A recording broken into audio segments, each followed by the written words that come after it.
اور جہاد کے اندر 100% اللہ پاک نے عزت رکھی ہے. جہاد کو چھوڑنے کے علاوہ پھر عزتیں نہیں ہے. آپ پھر تلاش کرتے رہیں عزتیں، دعوت کے میدان میں، چلوں کے اندر آپ عزتیں تلاش کریں، آپ جناب مراکز کے اندر چلے وہ عزتیں تلاش کریں، کسی اور دوسری جگہ پر عزت جہاں اللہ نے رکھی وہیں سے ملنی ہے. بات سیدھی سی ہے بھیا، ہے کڑوی گولی لیکن یہ قرآن و حدیث کا بیان ہے. یہ عزت اللہ پاک نے یہاں رکھی ہے. اللہ پاک جو ہے ہمیں توفیق دے کہ ہم اللہ کے رسول کے طریقے پر چلنے والے بن جائیں. آپ دیکھیں نا 1965 کی جنگ جو پاکستان کی ہوئی تھی، 19 دن میں ہندوستان کو چنے چبا دیے اللہ پاک نے. 19 دن کے اندر آپ کو یاد ہے 19 دن میں.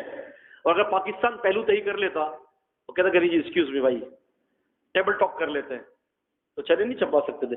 چنے کب چبے کہ جب 19 دن کے اندر جنگ جیتی، دہلی تک پہنچ گئی پاکستانی فوجیں، اور اللہ تبارک و تعالیٰ نے بڑی نصرت کے نظارے دکھائے، بہت بڑی بڑی نصرت.